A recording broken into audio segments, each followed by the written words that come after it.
السلام عليكم، مرحبا بكم في مطبخ ام روان. اقتراحنا اليوم هما بسلة صغار بالحوت بالطريقه مختصره دغيا كيوجدوا. ممكن اي لا الطوي ديالهم ولا الطريقه تاع التشرميل، ممكن اي بنت مبتدئه انها تحضرهم وتوجدهم للفطور.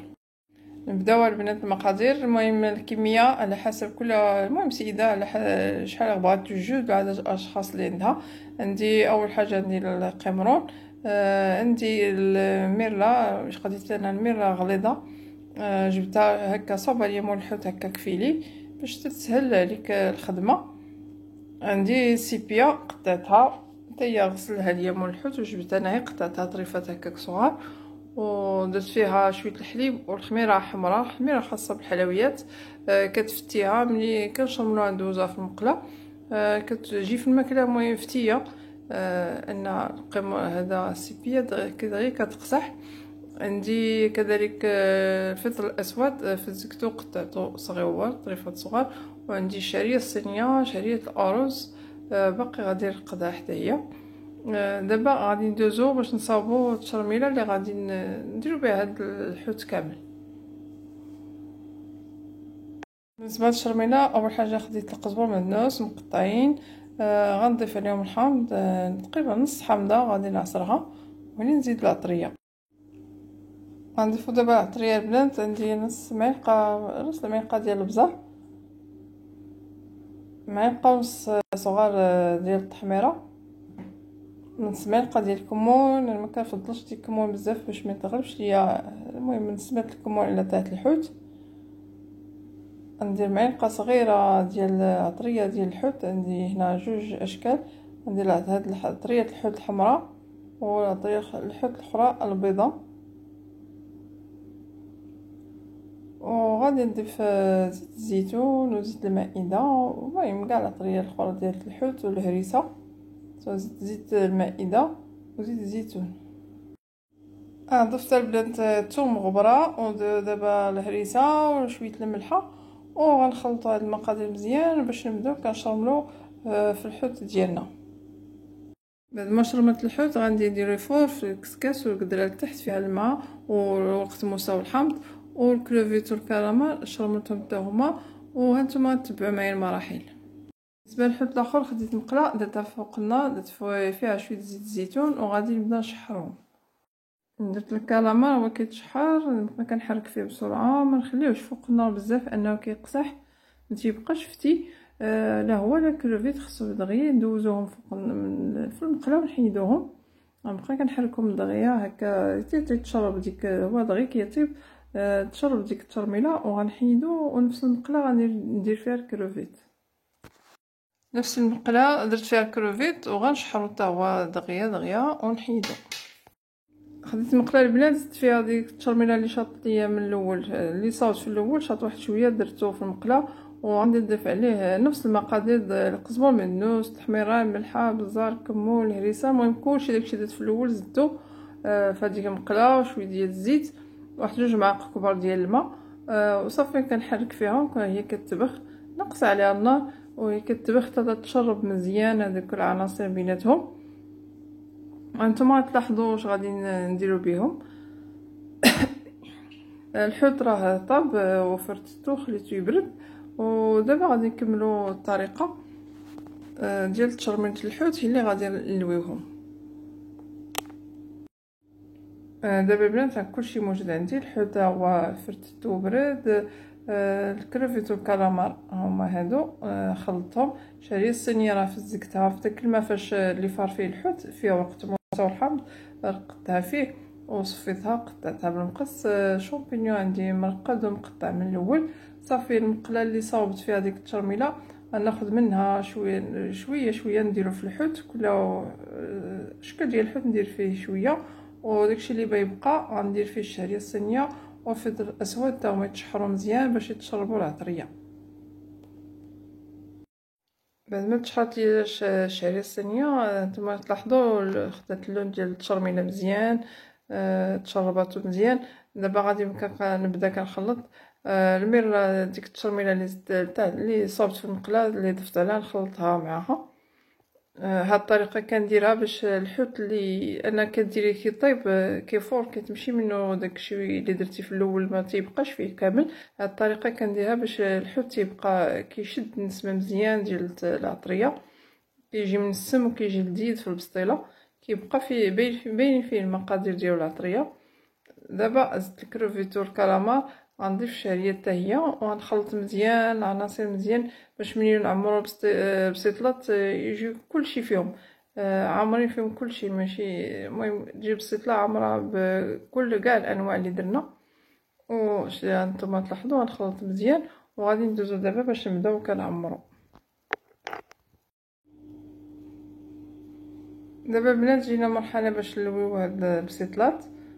خديت غطا ديال القرعه ديال الشكلاط، اولا ممكن عندك مول بحال هذاك الحاج بحال هكاك ممكن تصاوبي فيه تلويهم فيه. هنا خديت الزيت المائده، درت فيه شويه ديال التحميره الفلفل الاحمر الحلو وشويه ديال الهريسه. هاد الطريقه كيعطيهم اللون وكتعطيهم القرمشه وكيزيدوا حتى داك الحرور كيزيدوا حتى اللذه.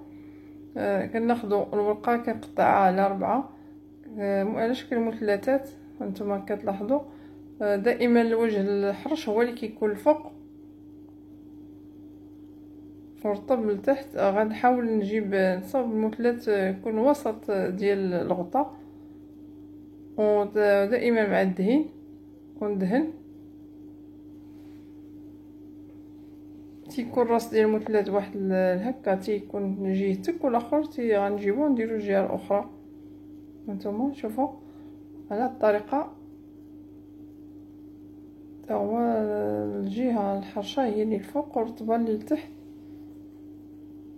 كنحاولوا نديرو فوق الاخر تيجيو هكا متخالفين وكندهن.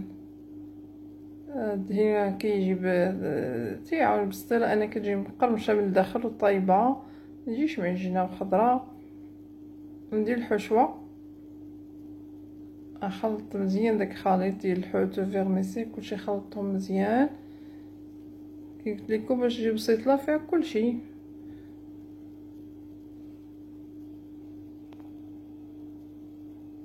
صافي غادي نبدا كنجمع دائما غنبقى نشد الجناب وندخل لداخل الورقه نجمعها لداخل. هي طريقه بسيطه بزاف سهله شويه، ولا كاينه شي اضافه بحال هكا غنحيدها. كتعجبني البسطيله ما تكونش فيها ورقه كثيره تجي معجنه في ما كتجي كتبانش باقي الحشوه لداخل. صافي اللور التحتاني تا هو كنجمع بنفس الطريقه كنبقى نجمع اطراف لداخل مع وانا كنضغط حتى الا شاط شويه العجين نحيدو صافي ونضغط عليها مزيان باش تاخذ الحجم ديال الغلاقه وتجينا دائريه وندهنها هي بداك الزيت بلا ما تحتاجش لا ندير لها زعما البيض لا الخليط ديال الطحين لا والو. يعني هكا نحطها في الطاوه ديال اللي بغيت ندخلها بها الفران. شفتو كيجيو مقيدين وغزالين بسيطلات على القياس فرديين كيجيو في التقديم رائعين. نعاود معكم وحده اخرى نفس الطريقه. دائما ناخذ مثلث نحاولوا نجيبوه دائما في الوسط ديال الغلاقه ونديرو ندهنو ونديرو الاخر فوق مخالف عليه. صافي دائما مع الدهين.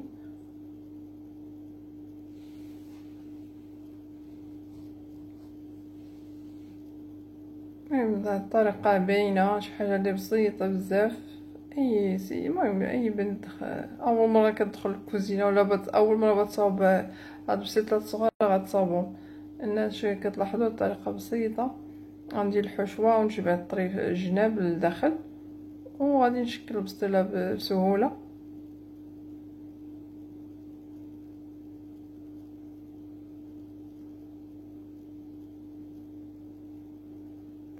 نتوما شفتوا دابا تاني غادي نعاود نجمع الجناب للداخل.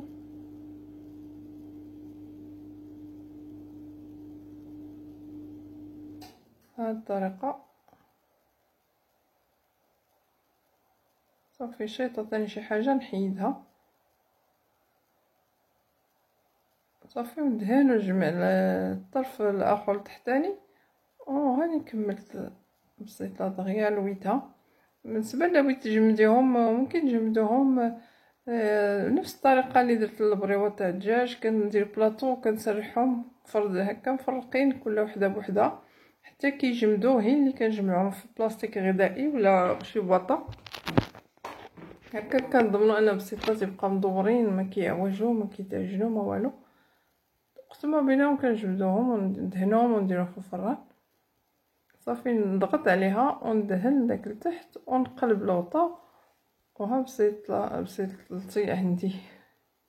هانتوما شفتوا كي جات رائعه. انا ما كنعمرهمش بزاف غير القياس باش حتى ملي يكونوا تيطيبوا ما يطرطقوش ولا تخرج الحشوه تطرطق الورقه وتخرج من الجناب.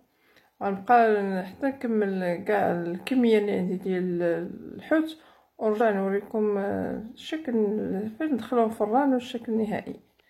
بقاو معنا ما تمشيو حتى فين. دابا كملت البنات نتوما كتلاحظوا دهنتهم بهذيك الزيت نيت وكنطقمهم وغادي نديرهم في الفران على درجه متوسطه ونقبلهم تيطيبوا ويتحمروا. من دابا بقى لينا ونتاكم نوريكم الشكل النهائي ديال عفوا البسيطات كي جاو بعد ما تحمروا وطابوا. هانتوما درتهم تزيين بسيط شويه فرماج من الفوق وصافي غادي نقدمهم. بقى لي دابا نتمنى لكم شهيه طيبه واللي عجبو الفيديو يشاركوا مع الاحباب والاصدقاء والى اللقاء.